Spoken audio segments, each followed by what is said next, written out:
বিএনপির চেয়ারপারসন বেগম খালেদা জিয়া গতকাল রাজধানীর এভারকেয়ার হাসপাতালে চিকিৎসাধীন অবস্থায় ভোর ৬টার কিছু সময়ের মধ্যেই কিন্তু ইন্তেকাল করেন এবং তারপরই আমরা লক্ষ্য করতে পেরেছি খালেদা জিয়ার যে মৃত্যু সেই মৃত্যুতে পুরো বাংলাদেশে শোকের যে ছায়া সেই শোকের ছায়া নেমে এসেছে।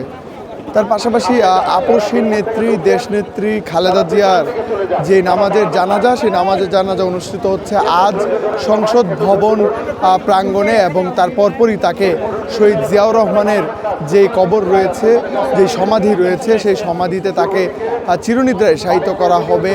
আজ কিন্তু আমরা এখন রয়েছি মানিক মিয়া অ্যাভিনিউতে এবং মানিক মিয়া অ্যাভিনিউতে যে লক্ষ লক্ষ জনতার ঢলের চিত্র আমরা লক্ষ্য করতে পারছি।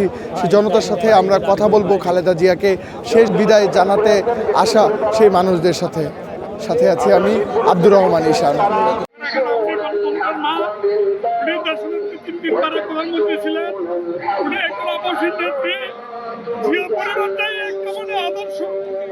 বাংলাদেশের জন্য একটা ইতিহাস।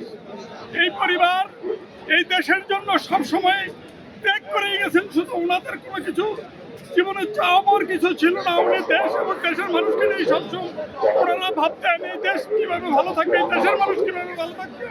আমাদের ময়মনসিংহ থেকে আমরা শুনছি শহীদ প্রেসিডেন্ট জিয়া রহমান মারা যাওয়ার সময় মারা গেছে। বাংলাদেশের মাটি সব কাঁদছে। তুদ্রু আমি একজন নোয়াখালীর সন্তান হিসেবে আমি নোয়াখালীতে আমি কিছুক্ষণ আমি নীরবে দাঁড়ায় রয়েছি। আমি দেখছি আমার নোয়াখালীর মানুষ না, রাস্তাঘাট সর্বকিছু রাজের কান্নার মতন।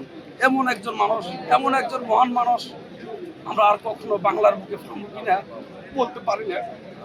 এমন মানুষ যিনি এদেশের জনগণের স্বার্থটাই বুঝে গেছে, কখনো স্বার্থ বুঝে নাই। এদেশের জনগণের জন্য উনি সব কিছু ত্যাগ করছে। নিজের স্বামী হারাইলো, সন্তান হারাইলো, সর্বকিছু হারাইলো। তারপর দেশের মানুষকে বিদেশে যেতে